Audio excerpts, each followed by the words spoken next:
Assalamualaikum warahmatullahi wabarakatuh. Alhamdulillahirabbil alamin wa bihi nasta'in ala umurid dunya waddin. Asyhadu an la ilaha illallah wa asyhadu anna Muhammadar Rasulullah. Saya ingin diberi amanah diberi amanah untuk menyampaikan bagian kecil dari apa yang diceritakan oleh Profesor Basaruddin. Kecil sekali. Mudah-mudahan saya bisa menyampaikannya dan dibantu Allah untuk bisa mengelaborasinya dan mendapat petunjuk dari Allah apa yang bisa saya sampaikan ini sesuai dengan yang ada dalam ilmu Allah Subhanahu wa taala. Bapak Ibu hadirin sekalian,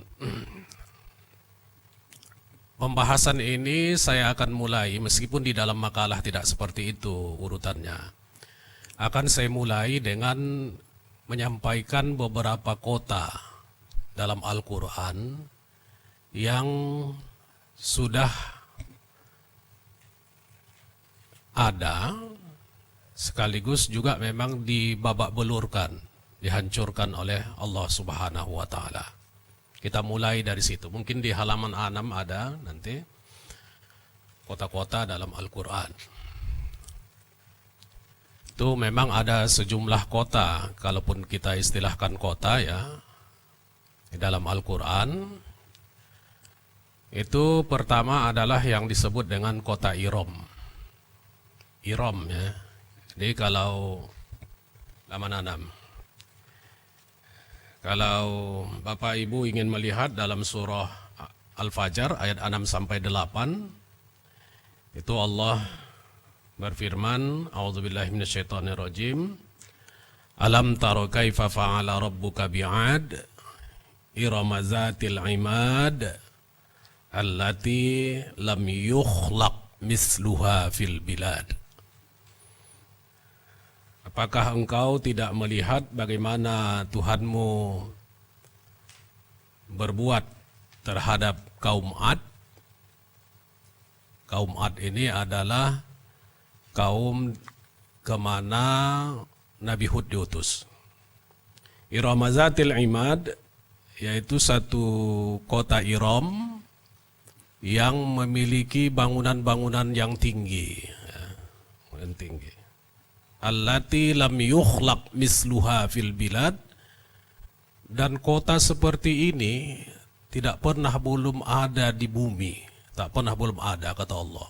Dan pengakuan ini adalah pengakuan dari Allah Subhanahu wa taala dalam surah Al-Fajr ayat 6 sampai 8. Jadi Bapak Ibu hadirin sekalian, di masa Nabi Hud itu sudah ada berdiri satu kota yang disebut dengan kota Iram.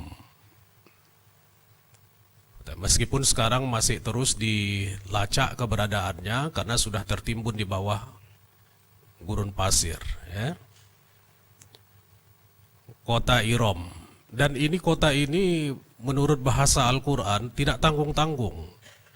Kalau orang sekarang menyebutnya dengan kota dengan 1000 pilar. Dan bekasnya pun tidak ada lagi. Allati lam yukhlaq misluha fil bilad, tak pernah ada kota seperti itu kata Allah. Itu menunjukkan luar biasanya kota itu. Bapak Ibu hadirin sekalian, kota ini kalau kita baca sejarah itu dibangun oleh seorang yang bernama Shaddad bin Ad bin Aus bin Iram bin Syam terus bin Nuh, Nabi Nuh alaihissalam. Dia dibangun oleh seorang yang bernama Shaddad.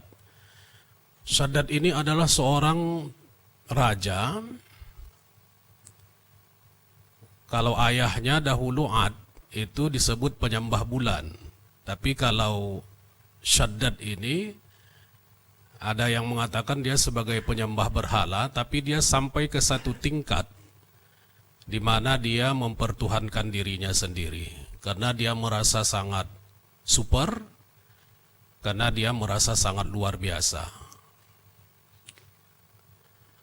Nah, Bapak Ibu hadirin sekalian, Syaddad ini di dalam riwayatnya dikatakan pernah membaca kitab ya, dan juga pernah mendengar tentang surga. Pernah dia mendengar tentang surga, dan dia berkeinginan membangun satu kota yang mirip dengan surga itu. Nah, itu gak tanggung, itulah ambisinya. Karena itu tidak heran kalau seandainya Al-Quran menyebutkannya allati lam yukhlaq misluha fil bilad. Tak pernah ada di muka bumi kota seperti itu, hebatnya. Maka sebagai penguasa, sebagai raja, Syaddad memerintahkan kepada seluruh pejabat di masanya, memerintahkan kepada seluruh orang kaya dan semua masyarakat untuk mengumpulkan harta kekayaan, mengumpulkan emas berlian, dan bahkan para penyelam dia suruh untuk mencari mutiara-mutiara di dasar lautan. Yang semuanya itu dia persiapkan untuk membangun satu kota yang terinspirasi dari bacaannya tentang surga. Nah, jadi rupanya dia ingin menandingi, kalian cerita tentang surga, aku pun bisa membangun di dunia ini satu kota yang sama dengan surga itu. Nah, kira-kira seperti itu. Terkumpullah harta sebanyak-banyaknya, kemudian arsitekturnya, kalau tadi arsitektur alam kata Pak Burhanuddin, dicari arsiteknya untuk membangun kota itu. Saya tidak bisa membayangkan kalau Allah sudah mengatakan allati lam yukhlaq misluha bil bilad. Tak pernah ada di muka bumi kota seperti itu sebelumnya. Akhirnya kalau di dalam sejarahnya ada yang mengatakan kota itu dia suruh cari dulu. Dicari lokasi yang cocok untuk itu, yang bisa menampilkan sebuah kota yang mirip dengan surga. Nah, kalau sekarang dicarilah lokasi di Kalimantan Timur, misalnya seperti itu. Misalnya seperti itu. Jangan, kenapa ketawa pula dibilang Kalimantan Timur? Cari, nah memang betul dalam sejarahnya Syaddad memerintahkan kepada menterinya untuk mencari lokasi yang sangat cocok untuk membangun kota yang sangat raksasa itu. Ketawa ya, semacam IKN juga lah. Maaf ya kalau di. Nah kemudian Bapak Ibu hadirin sekalian, di dalam sejarahnya, karena orang-orang dulu itu kan umurnya panjang ya, sampai ribuan tahun, seperti Nabi Nuh, Nabi Adam. Kota yang direncanakannya seperti surga ini, ada yang mengatakan dibangun selama 100 tahun, nggak tanggung-tanggung. Karena memang bangunan bertatakan emas, berlian, perak, wewangian, kasturi, segala macam dilengkapi, supaya benar-benar seperti sebuah kota yang luar biasa. Ada juga yang mengatakan 300 tahun, ada juga yang mengatakan 500 tahun baru final bangunan kota Iram itu. Nah Bapak Ibu hadirin sekalian, begitu kota Iram itu selesai dibangun oleh Syaddad dengan kekuatan arsitek dan juga dibantu oleh para menterinya, para pejabatnya, dia kemudian menyiapkan iringan-iringan ya, iringan-iringan untuk memasuki kota itu dengan membawa seluruh para petinggi lah, para petinggi, para masyarakat semuanya. Nah, akhirnya mereka pergi ke sana iring-iringan. Belum sampai mereka memasuki gerbang kota itu, kemudian Allah menghancurkan kota Iram itu, tenggelam ke dasar tanah ya, masuk ke dasar tanah. Jadi Bapak Ibu hadirin sekalian, kalau ini kita lihat bahwa dari cerita ini ya, ini kalau meskipun kalau peneliti barat itu ada mengatakan bahwa ini adalah cerita, tapi kita ini tidak cerita karena Al-Quran yang cerita.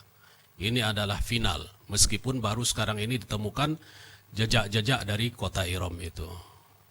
Nah, saya ingin menyampaikan bahwa sebuah kota dari peristiwa ini, itu kalau motivasinya membangunnya tidak jelas, itu bisa berdampak negatif. Karena motivasi Syaddad membangun kota Iram itu adalah ingin menandingi surga. Ya kan, seperti yang kalau Abrahah membangun kota suci dahulu ingin menandingi Makkah, kira-kira seperti itu. Dihancurkan juga oleh pasukan gajah. Jadi motivasi dalam membangun kota itu menjadi sesuatu yang penting, ya kan? Yang kedua, dari peristiwa ini juga dapat kita lihat bahwa sebenarnya dalam pembangunan kota yang dilakukan oleh Syaddad dengan kota Iram itu menunjukkan bahwa diperlukan persiapan yang matang. Kekuatan ekonomi, kekuatan perencanaan, dan lain-lain sebagainya. Tapi yang paling penting juga di sini kita lihat bahwa sesungguhnya kota itu akan babak belur kalau di dalamnya tidak diisi oleh orang-orang yang memiliki kedekatan dengan Allah Subhanahu wa taala. Dan itu langsung dihancurkan oleh Allah Subhanahu wa taala. Jadi kota Iram ini sekarang kalau dilacak dia berada di Yaman. Yaman, di daerah Yaman, di salah satu daerah, di salah satu lokasi. Saya pun tidak tahu karena saya tidak pernah ke Yaman, Profesor. Yang sudah pernah pergi ke sana mungkin itu. Itu satu. Yang kedua ada di dalam Al-Quran juga disebut dengan kota Hijr. Kalau sekarang disebut dengan Madain Sholih. Madain Sholih atau kota Nabi Saleh. Madain Saleh, kota Nabi Saleh. Nanti Bapak bisa lihat dalam surah Al-A'raf ayat 73 sampai 79 bahwa kota Hijr ini adalah tempatnya kaum Samud. Kalau tadi tempatnya kaum Hud. Ini kaum Samud, ya. Jadi kaum Samud ini sebenarnya adalah penerus dari kaum Ad. Begitu kaum Ad dibabak belurkan, dihancurkan dengan kota Iramnya tadi, itu punah, hampir punah.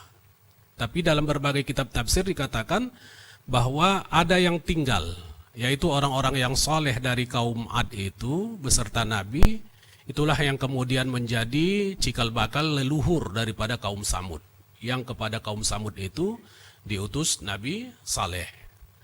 Dan mereka ini tinggal di satu daerah yang disebut dengan Hijr, ya, kota Hijr itu. Kalau sekarang dikatakan dia lebih kurang 440 km dari Madinah, ya, di daerah perbatasan Yordania.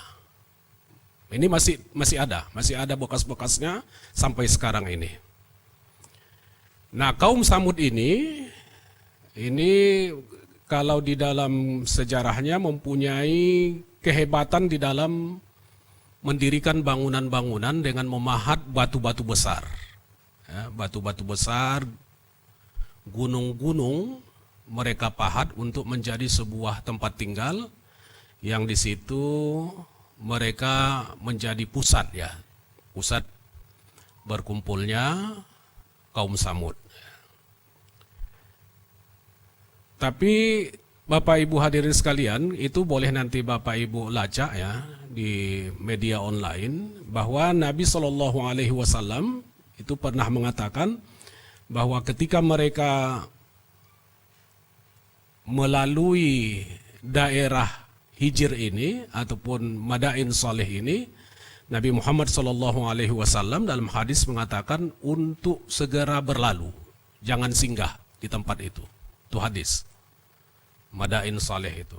Kenapa? Karena dianggap sebagai sebuah kota tempat kedurhakaan kepada Allah Subhanahu wa taala. Jadi kota tempat orang durhaka, kita kira seperti itu, Nabi Muhammad tak mau singgah gitu. Jadi karena itu kalau Prof. Basaruddin kalau mau berkunjung ke daerah lain memang ke daerah yang soleh-soleh lah, kira-kira seperti itu. Madain Saleh itu tidak mau Rasulullah. Bahkan sekarang dikatakan ulama-ulama Arab Saudi mengharamkan untuk berkunjung ke sana.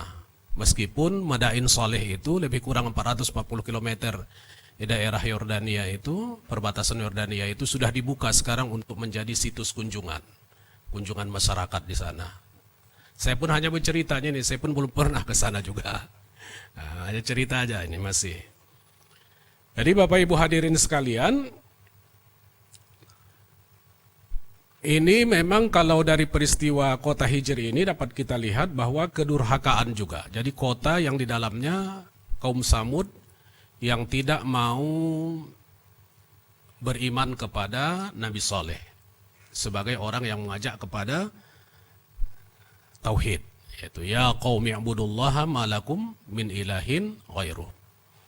Nah, kalau kita baca kisah Nabi Samud itu, Nabi Saleh itu memang ketika itu mereka meminta mukjizat ya, Bapak Ibu meminta mukjizat kepada Nabi Saleh agar ditunjukkan kepada mereka apa yang menjadi bukti daripada kenabian Nabi Saleh.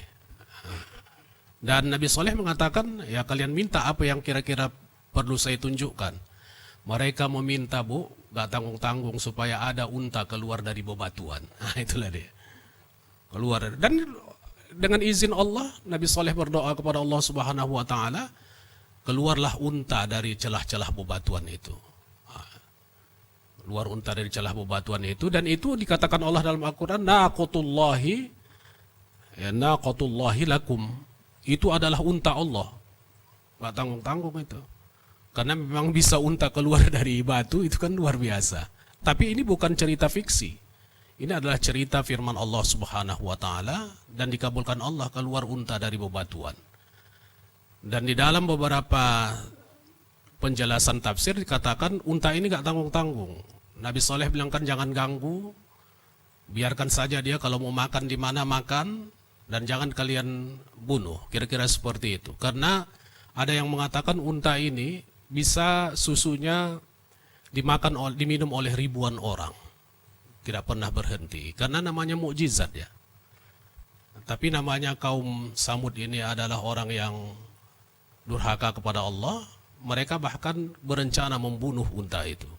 Karena di dalam kisahnya disebutkan ada seorang gadis yang orang tuanya itu meminta maharnya agar unta itu dibunuh. Kira-kira seperti itu.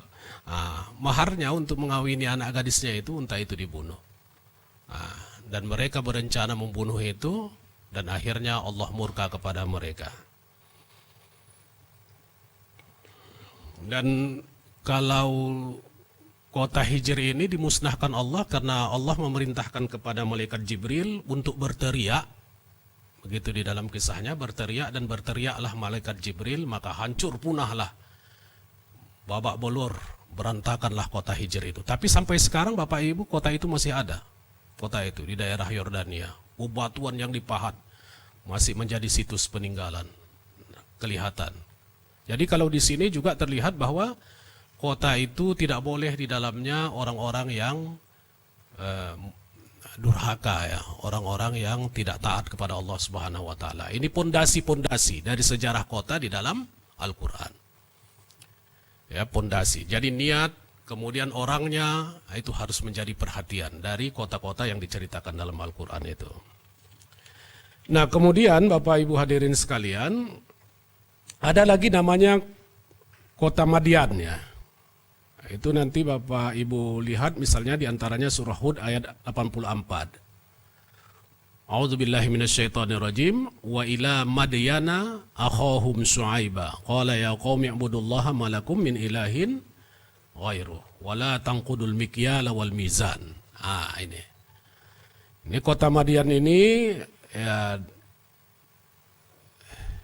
wa ila Madyana akhahum Syu'aiba, yaitu di sana ada Nabi Syu'aib. Kalau Hijr tadi Nabi Saleh, kalau Iram tadi Nabi Hud, kalau kota Madian ini Nabi Syu'aib, yaitu mertuanya Nabi Musa. Nabi Musa. Nah ini mereka ini juga, kota ini juga dihancurkan, Madian ini karena sistem sosialnya tidak bagus, terutama dalam hal bisnis dagang. Mereka curang, mengurangi timbangan dan juga mengurangi hak orang lain dalam berbisnis, sehingga dengan demikian dihancurkan oleh Allah Subhanahu wa taala. Meskipun sebenarnya Nabi Syu'aib ini kalau di dalam sejarahnya dikenal sebagai Khatibul Anbiya ya, karena sangat pandainya untuk berkhutbah, sangat pandainya untuk berbicara. di tengah-tengah masyarakat. Tetapi beliau juga didurhakai sehingga kemudian kota Madian juga dihancurkan. Nah, dari kisah ini juga terlihat bahwa sebuah masyarakat di kota itu akan hancur kalau seandainya tidak taat kepada aturan-aturan yang ada yang ditetapkan oleh Allah Subhanahu wa taala. Ini juga berada di daerah dekat Palestina, kota Madian ini. Ya, Yordan perbatasan dengan Palestina tadi ini. Nah, terakhir Bapak Ibu hadirin sekalian, itu adalah kota, ada yang menyebutnya dengan kota Sadum, ada juga yang menyebutnya dengan kota Sodom, daerah Yordania juga. Sodom, itulah sekarang Sodomi. Nah, itu. Karena memang kepada kaum ini diutus kaum Nabi Lut. Nabi Lut ini adalah keponakannya Nabi Ibrahim alaihissalam. Jadi Nabi Ibrahim mempunyai saudara, saudaranya itu melahirkan anak namanya Nabi Lut. Dan masyarakat kota Sodom ini adalah masyarakat yang tidak suka maaf kepada perempuan, tetapi lebih suka kepada sesama jenis.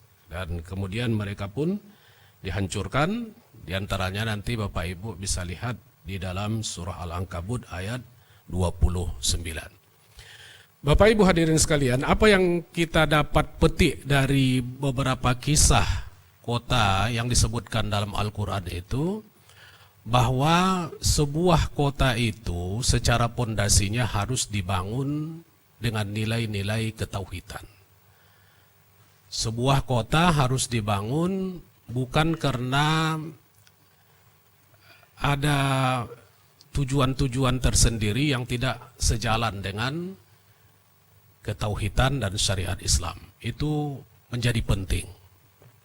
Nah, misalnya kalau ada ingin membangun sebuah kota, misalnya, maka harus jelas itu apanya, pondasinya itu dalam Islam, pondasi membangun kota itu.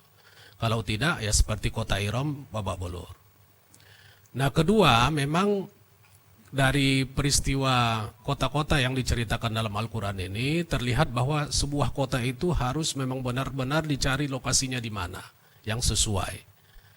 Nah, mungkin kalau sekarang, kalau Pak Prof. Basarudin lebih tahu, mungkin orang-orang yang memahami tanah misalnya seperti itu, maka harus dicari sebuah tempat yang tidak rawan.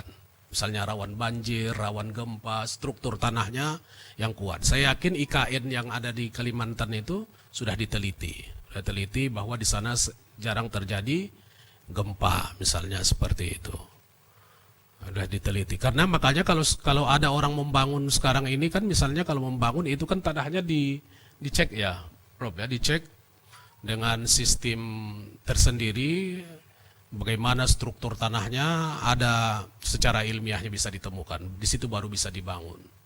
Ya kan? Kalau tanahnya seperti ini harus ada apa namanya, cerocok namanya Pak, cerocoknya, kalau tidak bisa seperti ini. Itu yang kedua, lokasinya harus bagus. Ini dari kisah-kisah Al-Quran tentang kota-kota yang dihancurkan itu. Yang ketiga adalah pondasinya, tadi pondasinya jelas, yang kedua harus lokasinya bagus, yang ketiga bahwa kota itu tidak boleh sebuah kota yang dipenuhi dengan instansi-instansi ataupun fasilitas-fasilitas yang membawa orang kepada kemaksiatan, itu akan pasti punah. 3 poin itu yang bisa saya simpulkan dari cerita-cerita ataupun apa yang disebutkan dalam Al-Quran tentang kota-kota yang dihancurkan itu.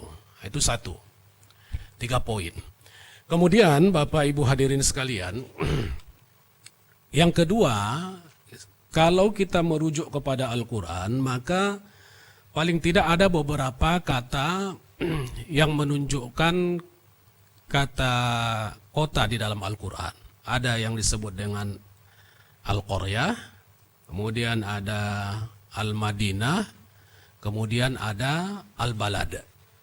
Ya, Al-Balad. Nah, itu coba lihat Qaryah itu. Nah, itu coba kembali kepada awal. Kata Qaryah ini sejumlah ayat yang ada kata Qaryahnya dari awal sekali. Nah, itu.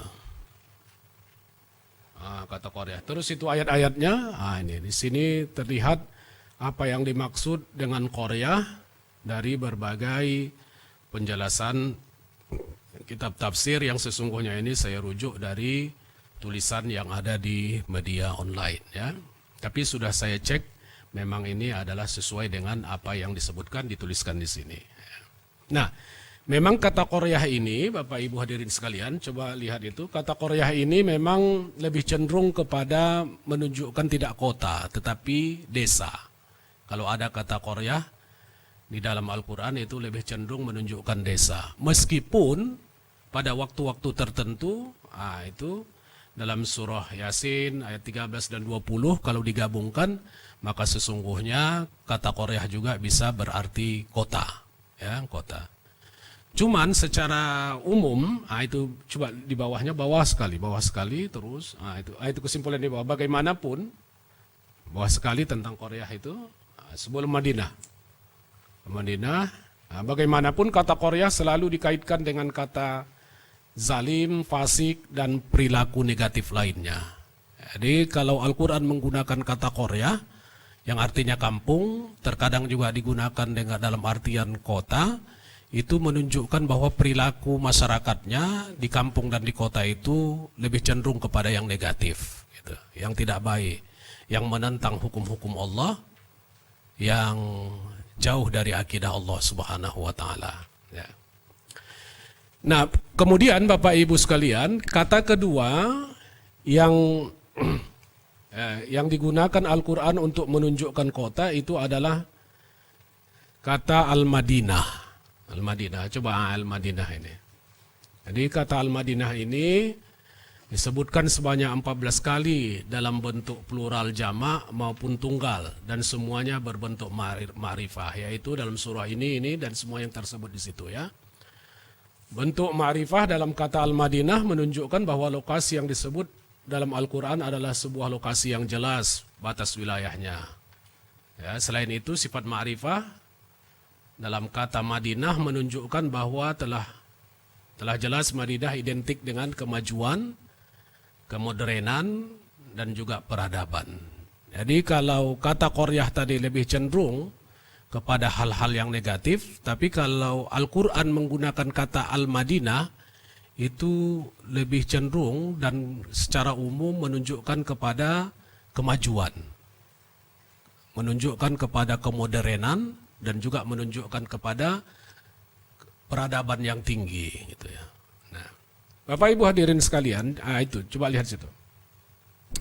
Kalau Madinah cukup banyak dibahas, khususnya yang berkaitan dengan kota Madinah yang jadikan Rasulullah SAW sebagai bentuk pemerintahan dan interaksi antara umat yang lebih kompleks dan dinamis ya. Sedangkan Al-Madinah selain menunjukkan kota Madinah juga menunjukkan kota-kota secara umum. Jadi kata Al-Madinah itu menunjukkan kota-kota juga secara umum. Nah, Bapak Ibu hadirin sekalian, ini penting. Di dalam sejarahnya setidaknya ada 4 langkah. Nah, ini selain yang 3 poin tadi yang sudah saya sampaikan, ada 4 langkah yang ditempuh oleh Nabi SAW dalam membentuk masyarakat Islam Madinah ketika itu. Ya. Ada 4 langkah. Dan ini menjadi penting, pondasi. Yang pertama adalah mendirikan masjid. Jadi kota-kota ataupun Madinah yang dibangun oleh Rasulullah SAW itu yang menjadi penting di kota itu adalah masjid.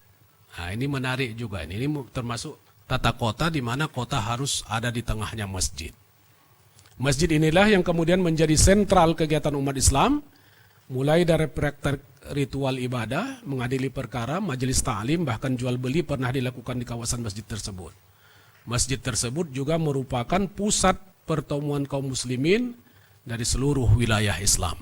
Nah, jadi kota kalau merujuk kepada apa yang dilakukan oleh Rasulullah SAW, maka yang menjadi penting di kota itu yang pertama adalah masjid. Dan memang kalau kita perhatikan Bapak Ibu hadirin sekalian, saat ini kota-kota yang menjadi kota suci Islam itu yang pertama adalah kota Makkah, yang paling berpengaruh di situ adalah masjidnya. Maaf ya kalau dalam tanda kutip saya katakan paling berpengaruh. Kalau kota Makkah itu yang paling berpengaruh itu menjadi sentral itu ya Masjidil Haram. Itu tidak bisa kita pungkiri. Kalau Madinah ya menjadi sentralnya itu yang berpengaruh itu, pusatnya itu ya Masjid Nabawi. Nah, kalau di Palestina yang menjadi sentralnya itu menjadi perhatiannya itu dan perebutan tiga agama besar itu sampai sekarang, Yahudi, Nasrani, dan Islam, itu adalah masjid juga, Masjid Aqsa, yang juga pernah menjadi tempat Rasulullah SAW Isra ya ke sana. Jadi masjid menjadi satu yang penting. Nanti kita gabung semuanya ini, itulah dia kira-kira tata kota di dalam perspektif Al-Quran, tentunya dengan merujuk kepada apa yang dilakukan oleh Rasulullah SAW. Kedua, mempersatukan kelompok Ansor dan Muhajirin yang berselisih. Jadi masjid, kemudian Nabi coba membangun hubungan yang erat, ya kira-kira antar kelompok, antar golongan, antar suku bangsa yang ada di Madinah itu. Itu contoh-contohnya ada yang disebutkan di sana. Ketiga adalah perjanjian saling membantu antara kaum muslimin dengan non-muslim. Penduduk Madinah saat itu terdiri dari 3 golongan, muslimin, Yahudi, kemudian ya terdiri dari Bani Nadir dan Quraisyah, dan bangsa Arab yang masih pajan, penyembah berhala. Karena itu Nabi mempersatukan mereka dalam satu masyarakat yang terlindung, sebagaimana yang terubuskan dalam Piagam Madinah. Jadi dipersatukan berbagai suku dan berbagai etnik ya. Baru kemudian Nabi Muhammad SAW meletakkan dasar-dasar politik, ekonomi, sosial bagi terbentuknya masyarakat baru dengan ajaran agama Islam sebagai pondasinya. Jadi kota yang dibangun oleh Nabi Muhammad SAW itu ada 4 penting yang harus ada di dalamnya.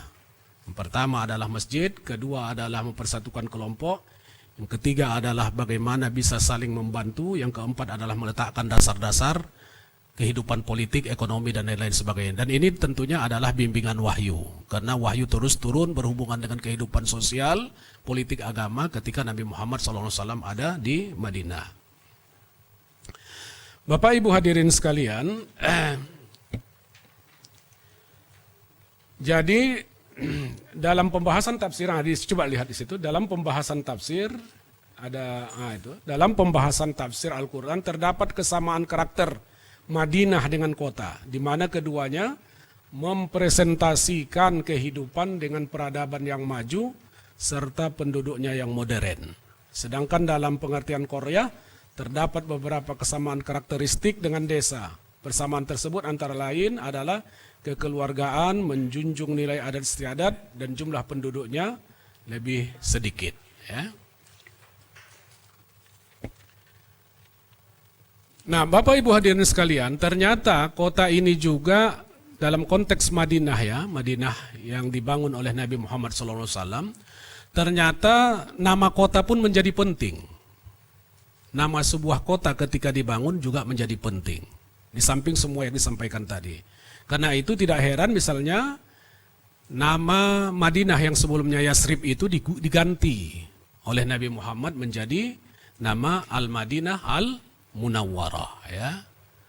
Dalam konteks nama kota Madinah, dari sisi pemberian nama kota, maka dapat dikatakan nama kota haruslah menggambarkan nama yang baik ya. Imam Nawawi mengatakan dimakruhkan menyebut Madinah dengan istilah Yasrib, karena itu diambil dari kata tasrib yang artinya ejekan dan celaan. Nabi SAW lebih suka nama-nama yang bagus dan indah, membenci nama-nama yang buruk. Oleh karenanya beliau mengganti nama Yasrib dengan nama lain yang lebih bagus. Nah, jadi nama kota juga penting. Nah, Nabi SAW bersabda, mereka mengatakan Yasrib, padahal namanya Madinah. Itu membersihkan manusia seperti api yang membersihkan kotoran besi. Hadis riwayat Muslim dan seterusnya. Nah, jadi Bapak Ibu hadirin sekalian, ternyata ini ada seorang guru besar dari Malaysia namanya Profesor Nuqaib Al-Atas memaparkan bahwa secara istilah kata Madinah itu sangat berkaitan dengan kata din ya. Din itu artinya agama. Ya, Madinah merupakan bentuk kata tempat isim makan dari din, di mana secara historis kata din lebih dahulu terbentuk daripada kata Madinah. Sementara secara maknanya Said Nuqaib Al-Atas menyatakan bahwa Al-Madinah disebut dan dinamakan demikian karena di sanalah benar-benar tegak, agama itu tegak untuk umat manusia. Maksudnya begini, ternyata rupanya din bahasa Arab itu mempunyai kolerasi, hubungan yang kuat dengan kata Madinah yang artinya kota. Itu menunjukkan karena hurufnya mirip, sama. Artinya menunjukkan bahwa di mana sebuah kota itu, di sana harus ada din yang tegak. Agama harus tegak di sana. Kira-kira seperti itu. Saya nukib al-atas bahwa terdapat kaitan erat antara din, dana, dan Madinah. Dengan mad-dana yang bermakna membangun, membina kota, membangun peradaban, memurnikan, memanusiakan. Nah, jadi dari sini dapat kita lihat bahwa sesungguhnya kata Madinah itu seperti yang saya katakan tadi ada 4 komponen penting. Kemudian ada penamaan, kemudian harus ada sebuah kota yang di dalamnya berdiri agama dengan baik. Nah, kemudian Bapak Ibu hadirin sekalian, kalau kata al-balad itu memang menunjukkan salah satunya di dalam Al-Quran, dalam surah Al-Balad ayat 1 sampai 2, la uqsimu bihadzal balad, itu menunjukkan memang adalah Makkah, sebuah kota yang benar-benar di sana dijalankan semua syariat Islam dan menjadi kota yang sangat dipuji oleh Allah Subhanahu wa taala. Meskipun makna-makna lain itu bisa terakomodasi di dalam kata al-balad itu. Nah, intisari. Nah, coba intisarinya apa? Intisari. Jadi, dari penjelasan Qaryah, kata Qaryah, Madinah dan al-balad, dari penafsiran kata al-Qaryah, Madinah, al-balad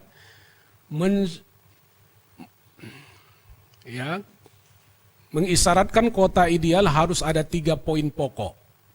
Kota ideal itu, 1, kota yang mampu memberikan rasa aman, yang diistilahkan dengan baladul amin. Kota itu harus memberikan rasa aman. Yang kedua, kota yang harus memberikan rasa kenyamanan. Kota yang nyaman diistilahkan dengan al-balad at-thayyib. Yang ketiga, tata ruang kota. Nah, ini masuk dia tata ruang kotanya, penataan kota, pemimpin yang baik, dan good governance. Nah, Bapak Ibu hadirin sekalian, saya baca sedikit lagi di bawah itu. Kota adalah tempat berkumpulnya manusia dengan ditandai dengan bangunan rumah sebagai tempat tinggal dan dibatasi oleh seperangkat hukum dan peraturan-peraturan. Pertama, pandangan Al-Quran terhadap aspek non-fisik kota. Masyarakat kota harus memberikan rasa aman dan nyaman terhadap penghuninya. Ini dari aspek non-fisik. Rasa aman memberikan pengertian adanya pertahanan dan pemenuhan kebutuhan melalui rezeki dengan ditambahkan iman yang benar. Rasa nyaman memberikan penjelasan diharuskan kota dapat mengelola tanah dan pemanfaatan airnya. Itu non-fisik. Yang dari sisi fisik kota, peraturan pemerintah dan peran aktif masyarakat dalam penataan kota yang terpadu. Istilah modernnya adalah good governance. Pandangan Al-Quran terhadap pemimpin yang baik adalah pemimpin yang tidak memusatkan perhatiannya terhadap kekuasaan dan kekayaan semata, pemimpin yang memperhatikan keberlangsungan lingkungan. Nah, ini kemudian tadi yang saya sebutkan bawahnya kota-kota dalam Al-Quran. Jadi ada yang non-fisik, ada yang secara fisik harus sesuai.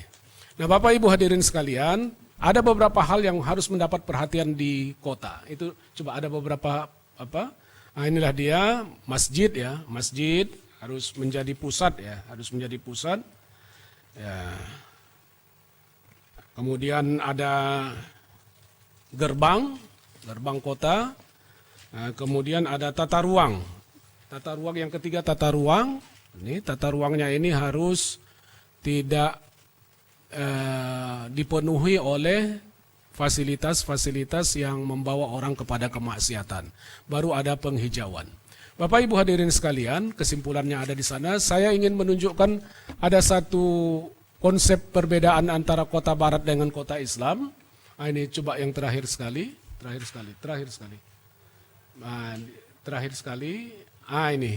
di sini coba lihat. Ini saya kutip ada di analisa 2017 itu ya. Jadi ada beberapa perbedaan di sana. Kita lihat kalau kota modern itu misalnya pusat ruangnya itu adalah pusat ekonomi dalam wujud ruang pabrik gitu ya. ruang pabrik. Kalau di dalam Islam, yang terakhir itu kota itu adalah ruang masjid, ruang pendidikan, ruang ruang hunian. Jadi ada masjid, ada ruang pendidikan, itu lebih ideal, dan ruang hunian ya.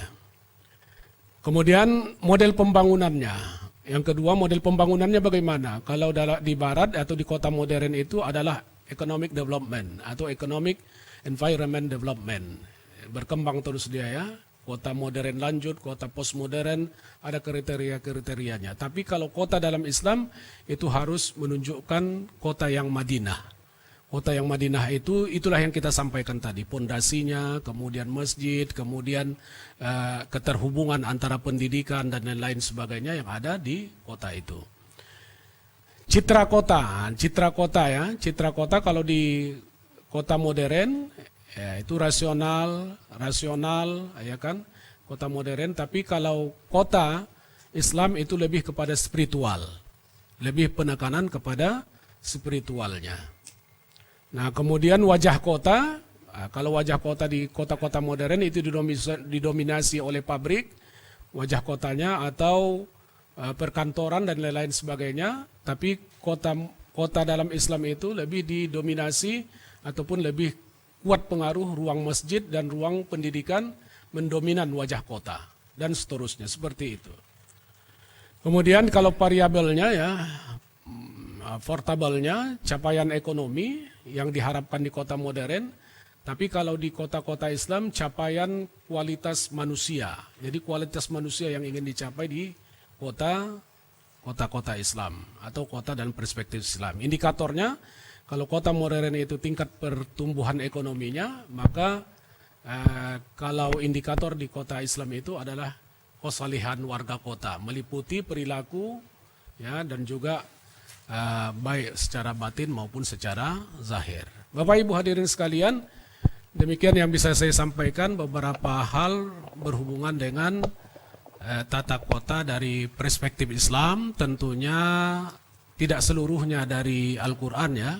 Ada beberapa yang bisa menjadi inspirasi dari Al-Quran, tapi juga ada yang dari hadis Rasulullah, ada yang dari pemikiran, ada bahkan yang dari penemuan-penemuan belakangan dari hasil renungan orang-orang tentang kota dalam Islam. Demikian, terima kasih. Wassalamualaikum warahmatullahi wabarakatuh.